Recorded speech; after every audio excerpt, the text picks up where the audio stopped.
Começamos o quarto dia da semana do autor do CCESA com obras na área do direito. A semana do autor do CCESA tem por objetivo a divulgação da produção científica dos professores da área de sociais aplicadas. Hoje nós temos a participação do professor Henrique Gambaro, Marcos Ticianelli e Renato Lima Castro. Toda obra científica é uma expressão do conhecimento. E aqui nós buscamos aprofundar e demonstrar que a nossa produção da Unopar é boa, tem divulgação e repercussão nacional e está acessível a todos. Então, com vocês eu passo primeiramente a palavra ao professor Henrique, que vai iniciar os trabalhos. Boa noite.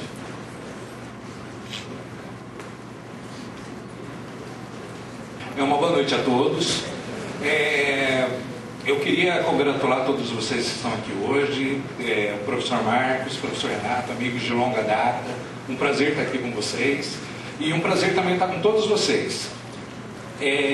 Quando nós vamos confeccionar um livro, quando nós vamos confeccionar um trabalho, sempre existe uma preocupação de aceite desse trabalho.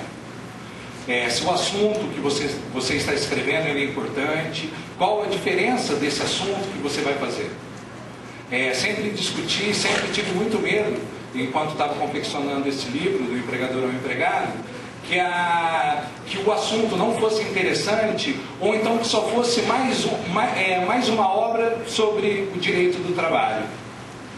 Mas ainda bem que isso não aconteceu, e esse livro ele teve uma boa aceitação, tanto no mercado quanto no meio acadêmico.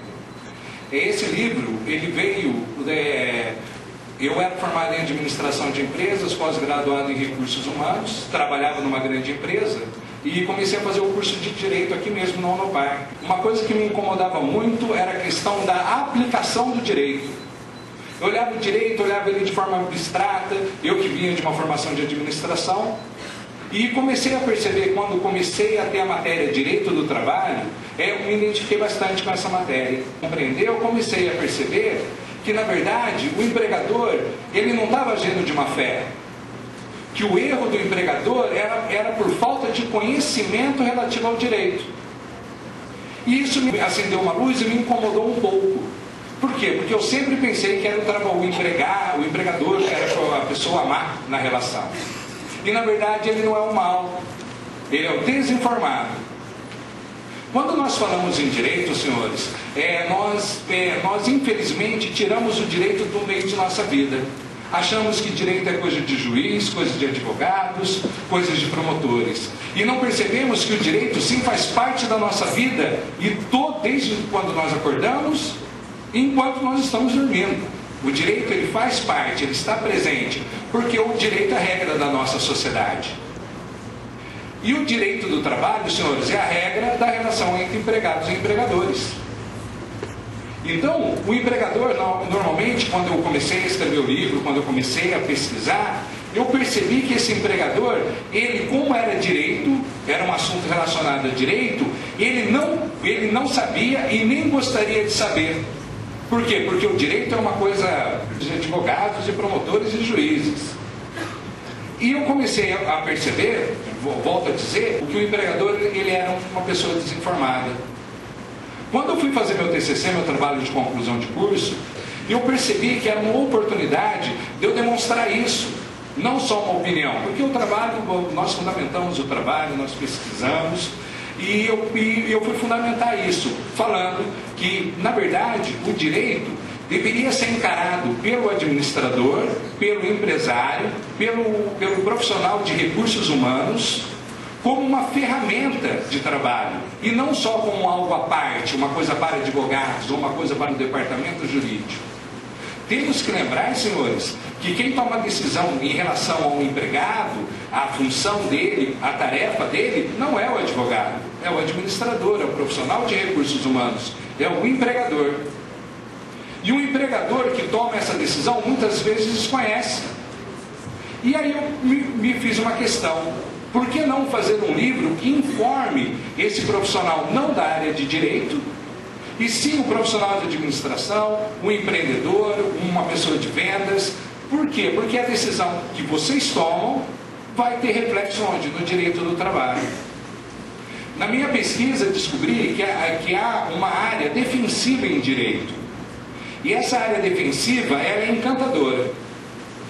Porque, na verdade, o nosso papel, senhores, não é de cuidar de um problema.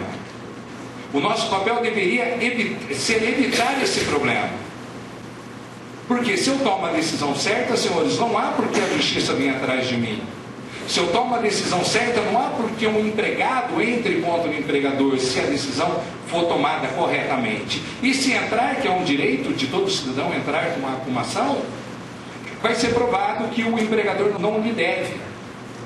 Então, senhores, nesse livro eu busco as raízes do trabalho do jeito que nós conhecemos, toda a Idade Média, o trabalho pós-revolução industrial, que é esse trabalho hoje que nós conhecemos, esse trabalho do salário, esse trabalho encarando a produtividade, a hora trabalhada, a hora extra, tudo que começa com a revolução industrial. Trabalho é a intervenção do Estado. O porquê o Estado intervém na relação de trabalho? Não nos esqueçamos, senhores, que o direito, ele regula a vida em sociedade. E o direito do trabalho regula a vida entre empregadores e empregados. Por quê? Para evitar confusões, para evitar abusos. Depois, eu explico o que é um contrato de trabalho. Define empregador, define empregado, com as teorias de administração, a teoria do Maslow, a teoria do Taylor, onde o empregado possui necessidades. E essa lei, senhores, é expresso, ela vai em direção à pirâmide das necessidades de Maslow.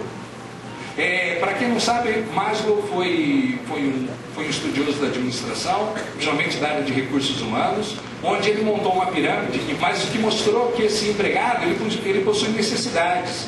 Necessidades de comer, necessidade de dormir, necessidade de ir trabalhar e não ver a sua vida em risco, necessidade de ir trabalhar e saber que não pode ser demitido de forma arbitrária, e também existe uma necessidade social de ser reconhecido por um grupo.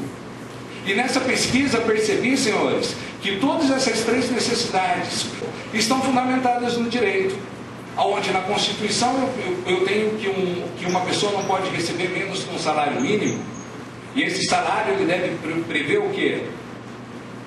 A comida, o conforto de sua casa, necessidades básicas.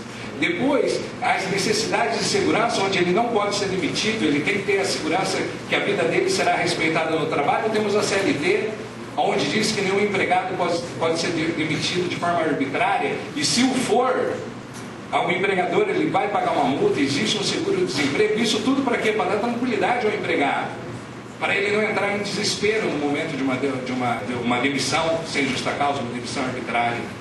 E por último, agora, senhores, encantado fiquei quando vi que o dano moral na relação de trabalho é tratado onde? Que mudou? Na Justiça do Trabalho. Então agora é a terceira necessidade de Maslow que o direito reconhece. Então, senhores, é isso que eu exponho no meu livro. Eu também coloco os principais erros, os 24 principais erros cometidos pelos empregadores. E todos esses erros, senhores, por uma falta de organização, por uma falta de conhecimento. Então, esse livro ele vai dar o fundamento do direito do trabalho para a pessoa que não conhece o direito do trabalho. Focado para quem? Para o empregador, para o administrador, para o profissional de recursos humanos que vai tomar a decisão, e que essa decisão, se mal tomada for, ela gerará custo. E não só custo do dinheiro que o empregador terá que pagar de multa, e sim um custo operacional de difícil dimensão. Quanto tempo leva uma ação? Quanto tempo eu tenho que ficar com um advogado? Qual é o prejuízo de levar um funcionário a ser testemunha ou um preposto? Quanto de informação, quantas horas vão ser gastas isso? Isso, senhores, é um custo de difícil, como disse, de difícil exatidão. Muito ruim para as empresas. Eu agradeço a todos a presença, muito obrigado. Até mais.